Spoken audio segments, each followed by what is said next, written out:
All right, welcome back to another episode of Real Estating the Facts and another episode where I do the intro. One day Moxley will do it. At the beginning of every recording, I go to Lisa, do you want to do the intro? And she goes, yeah, I'll do it. So in this episode, we're going to be talking about the different types of people that are like involved in real estate. So what we mean by that is like agents, brokers, contractors, wholesalers, all the different like terms of people that represent, you know, different sides of the transaction or whatever. So we're going to start off we're going to start off with like 2 in 1. So agents and brokers, because a lot of people don't necessarily understand the difference. So we're going to talk about each of them individually and then kind of together so that you can get an understanding of what the difference between them are. So basically agents, you probably know the most about agents out of anybody. Everybody knows a real estate agent, whether you love them, hate them, whatever. Yeah. You know, at least know who they are. Yeah. So essentially, they just work with buyers and sellers in real estate transactions. To be an agent, you have to be licensed, at least in Maryland, it's called a real estate salesperson license. So you have to make sure that you have that before you can practice. They do things like helping clients with like property searches, doing showings, handling like the negotiations and paperwork, writing offers for you or reviewing offers to see which one is stronger. And at the end of the day, just getting you to the closing table. So agents are typically like on the front end of things. So you'll see their ads all over Facebook. You'll see them on billboards. Their faces are on the for sale sign. Yeah, you'll see them in your neighborhood. Yeah. They might knock on your door. So they really market to the community. They're just everywhere. You'll see them everywhere. Brokers not as much if they're not selling. So agents can be individual, they can just sell on their own, or they can be part of a team. But a common misconception is like, if you have a handful of agents that say are with Keller Williams at the same office, they don't necessarily work together unless they're on the same team. They can be affiliated with the same brokerage, but they're still competing against each other. Yeah. So they all kind of sort of do their own thing. They have their own, you know, ways of marketing. They have their own strategies and processes for dealing with clients. So they just kind of do things on their own. And then brokers, they're a little bit different. So a lot of brokers started off as agents. You probably will never see them just start as a broker. So they have to have a broker's license. And they're the ones that own the brokerages out there. So they might own that Keller Williams down the street from you, or maybe it's a boutique brokerage. They're gonna be the owners. So they can work independently, or they can have other agents hang their license at their brokerage and become affiliated with them. They don't work for them. It's kind of tricky because you're not an employee. You're still an independent contractor as an agent, so you're affiliated with the brokerage. But it's pretty common for brokers to have other agents, you know, under them at their brokerage, which typically means they're going to be responsible for like supervising them and maybe being there if their agents have any questions for them as far as contracts or legalities and things like that. They're going to provide training for the agents, because you have to keep in mind, you know, agents can affiliate with whoever they want. And so brokers need to make sure that they're being competitive in what they're offering, whether it's like pricing or their trainings are really good or whatever, so that they can attract more agents to their brokerage, because that essentially is what gives them more money. They're typically going to have, you know, more expertise and knowledge in like real estate laws and regulations, so that they can give guidance to their agents on those things. And they'll typically have a lot more admin things to do, paperwork wise, office maintenance, whatever. So they're not necessarily always the ones on the front end selling the houses, although they can be. A lot of brokers do still take on their own clients as well. So that's kind of the difference between the two. Yeah, a lot of people they can't like separate the two. Yeah. I've heard the terms used interchangeably and I'm like, no, you're wrong. Yeah, and then there's like associate brokers that are kind of like in the middle. So it's like a lot of like, you can't really do much with an associate broker's license other than sell, though, really, as far as I know. So Okay, so next we're gonna talk about wholesalers. So a wholesaler is someone who connects sellers and buyers.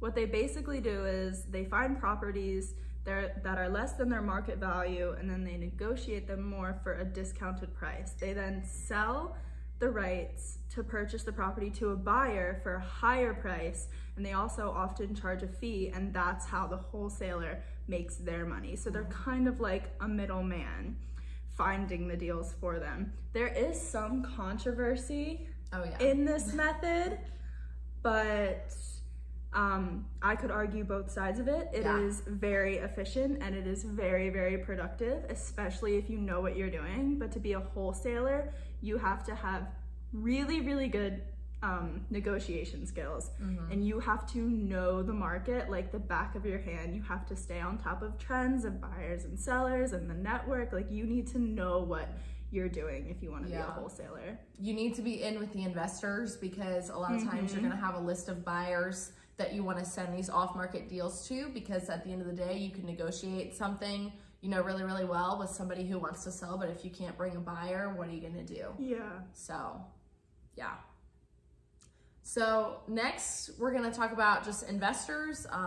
They have really been a hot topic recently too. Everybody wants to be an investor. Everybody wants to get involved. So investors, if you don't know, they're people who basically buy and own properties with the intent to make money. They're most of the time, unless they're like house hacking or whatever and just getting started, they're not looking to live there for forever. They're looking to just like make money. They don't necessarily have attachment to these properties. There are lots of different ways that you can get involved investing. There's buy and hold strategies where you're just making money off of the tenants. That's like a steady cash flow of maybe like a couple $100s a month. And the main benefit there is just you're building equity over time as you hold that home, and it appreciates over the years, and then you can eventually sell for a pretty big profit. Short-term rentals like Airbnb has become super, super popular. Fix and flips, which is more like for active income. That's really not a passive strategy, but there's so many other side hustle. No. Because a lot of people, at least that I've talked to, they want to go into real estate investment as a side hustle, and that can be really hard if you already have a full-time job. I think a lot of people don't do the research they need to. They're like, oh, I'm gonna do it as a side hustle, which is fine. I think if you're on the end where it's like you already have the money to do it, but otherwise you're gonna be putting in a lot of hours. But there are really good benefits to keeping your 9-to-5 job and then getting started, just so that you can get the loans, because you know, they need bank statements. They need to make sure that you are getting the income that you can pay for it, so that you're not defaulting on loans. And a really good way to just start out is just by, you know, leveraging your 9-to-5 income to do that. So that way you're not having to deal with private money or hard money or whatever that can have super, super high rates, and, you know, all the things where you're having to answer to all these investors all the time. That can be very stressful. So if you don't have the cash, that is a good way to get started. But you really have to be a hustler if you want to do it that way, because you're going to be working 60-hour plus a week. And you have to know how to balance it, because you don't have to give up one for the other. Like, it's not a pick and choose. You can definitely do both. You just have to prioritize really well, but it's definitely achievable. 100%. You can do it. What else did we have for investors? I have to crop that out. So a lot of investors, when they start out, they'll typically start in like the residential space, and then as they gain more experience, they might try commercial properties like apartment complexes or mobile home parks, or why do I never know how to say words?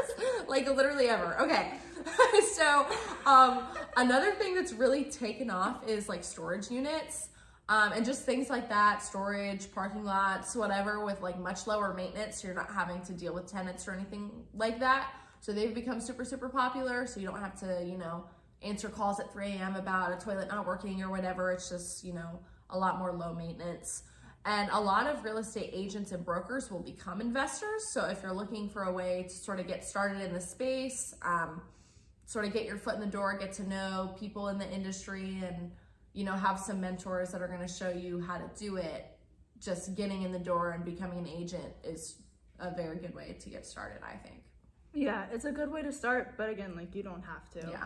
But you will learn an immense amount of information that way. Definitely. And even just like being an agent and like taking on investor clients and then Yeah. just offering to help fix their properties and just learn as much as possible. I've done that with a few of my investor clients, and I've learned so much through them, and I'm so grateful for them and for giving me the opportunity to help out, because I didn't even know how to replace a door handle until I went and I was there on demo day, and they were like, okay, take off the door handles. And How I'm do I like, take off a door handle? what do I do?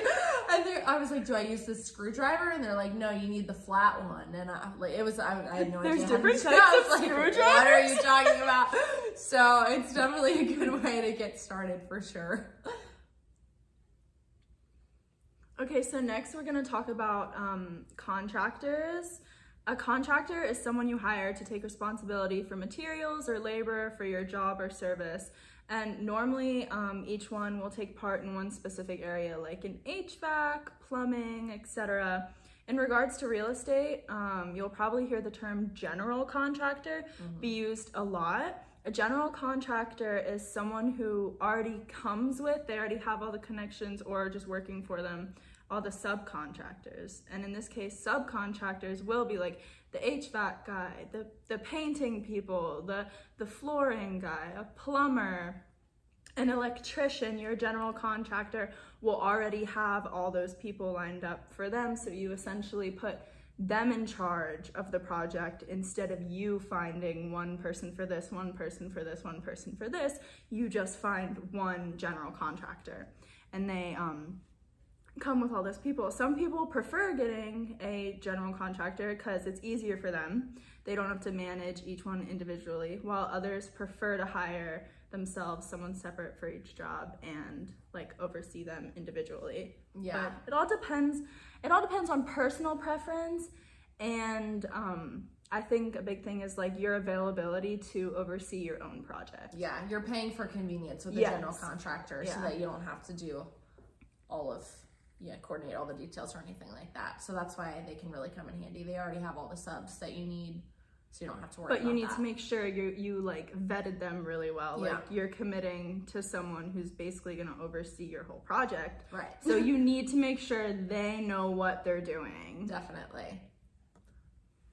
So next we have property managers. So property managers are going to be hired by property owners, like your landlords or whatever, some sort of investor typically, to take care of their investments and, as the name says, to manage them. So basically that means if there's a plumbing issue or, tenants aren't paying on time or anything like that, it's the property manager's job to deal with it and not your job as the owner, which is super, super nice. So even though a lot of times property managers are paid either by like a flat fee, or what's common a lot of times is like a percentage of the rent. So maybe you're giving 10% of every paycheck that comes in from the tenant to your property manager, and that's probably definitely worth, not having to answer those calls or deal with angry tenants or anything like that. It just, you can just kind of calm down. So they're typically also in charge of filling vacant units and like screening tenants to make sure that they're going to be a good fit for your property and that they're going to take care of it. And a lot of times also they are going to have a strong list of vendors in case they need to call up somebody to come fix something. That way they're not bugging you or anything like that. They're going to have a strong list, especially if they, have a lot of properties that they're managing. They're going to really get to know all the contractors out there. So they're going to know who's going to do the best job.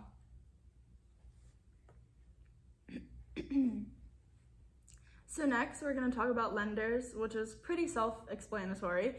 A lender is pretty much anyone you get money from.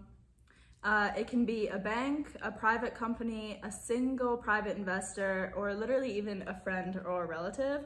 Anyone who wants to give you money. But there are different stipulations for each one. Like obviously if it's like your uncle funding, there's probably not going to be any like fees or things like that, interest rates. But if you're going through like a bank or a private lender, you're gonna have some of those like requirements. Like some will require you to do a certain amount of due diligence. They also might do it themselves. Like if you're looking for the money for like a fix and flip, they're gonna be like, okay, we want to see this, this, and this, and then this is gonna be your interest rate and things like that. So it all depends on what you're looking for, and you don't have to use the same type for every project. You can switch out depending on what you're doing. Yeah, the big point here is like lenders are not just the big banks. Like there are so many other places you can get money besides the big banks, and in fact you should probably really consider those other ways. Yeah. Yeah. Like, ask people, literally talk to people, because there are so many people with a lot of money that they don't know what to do with, who would love to invest in real estate and not have to do any of the work. Yeah. Enter you guys. Yeah. Enter us. Yeah. Where we want to invest in real estate, but we're on the other end of the equation where we want to do the work. Right. So you go find these people, and it might take a lot of just literally calling people up. It's going to take a lot of rejection, but like once you find that person who's like, oh, actually, yeah, like I've been thinking about it now that you've approached me, and like you're gonna tell me how everything's gonna go, like, yeah, I'll fund your project, or I'll help you out, or I'll connect you to someone who I know will. Right. So just really put yourself out there. Yeah, it's always worth asking. Definitely. So next we have title companies, and basically their job is to dig up the dirt, kind of. So they're gonna look through public records and historical documents and all sorts of things to just check out the property's ownership history. And you know, that whole process is known as like the title search. That's like the big thing that your title company is gonna do for you, besides also give you insurance policies.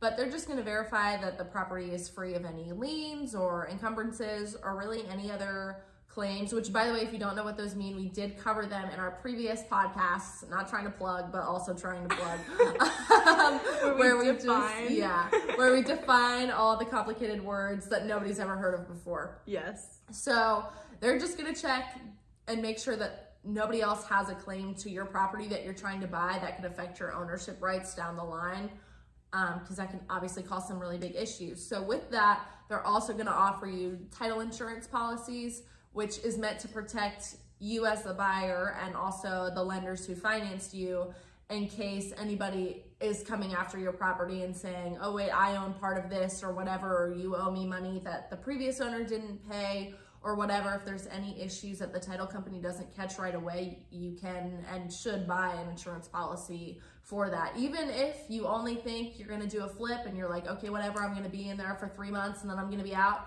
you should still probably consider getting some sort of title insurance, because you just never know when something can come up. You always want to be prepared, because there are lots of blind sides that you want to have covered. Yeah, definitely.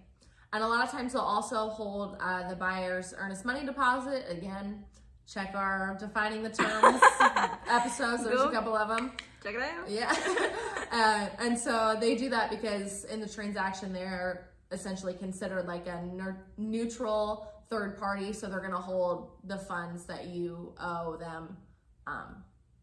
So yeah, they do a lot of random things, but definitely make sure that you check their fees, because some are way more expensive than other companies, and they all essentially do the same thing. Yeah. So especially on the buyer's end, we always try to go with like the cheapest for the most part, just for doing the transaction, because they will just charge ridiculous fees sometimes if you're not careful. And yeah, so definitely you want to know what you're paying for. So next we have inspectors, which again, basically exactly what they sound like. They are people you hire to come inspect a property before you buy it. This is a super, super, super critical step in your due diligence process, especially if the property you're looking to buy is intended for like a quick fix and flip project. Having a good inspector is so important. Like, find someone who's gonna look at every single nook and cranny of that property, find everything that could possibly cost you time and or money, because you wanna know all of that. And also, some lenders might require you to have an inspector anyway, but still make sure Definitely you get a good one. Yeah. Yeah. It's just super, super important, because you don't wanna you don't want to commit to a project and then halfway through you have like one of your contractors tell you, oh, we can't do this actually because there's a foundational problem, and you're like terrified of that term, foundational problem. Like, that's terrifying. And there are things that can be hidden to someone who's not trained to see. So just because you're educated in real estate doesn't necessarily mean you have the eye for everything that an inspector would see. Right. And another big thing, so especially in our market right now here in Maryland, if you want to be competitive, a lot of times we're still waiving inspections of all kinds. So if you are new to the game and you want to get your first property, but you feel like the only way that you can get it is to waive inspections, take your contractor to the showing with you and have them point things out. That way you're still going to be comfortable waiving those inspections, but you at least had a second opinion. And yeah, if the contractor is going to be doing the work for you anyway, they'll be able to point out, we're going to have to fix this, we're going to have to do that.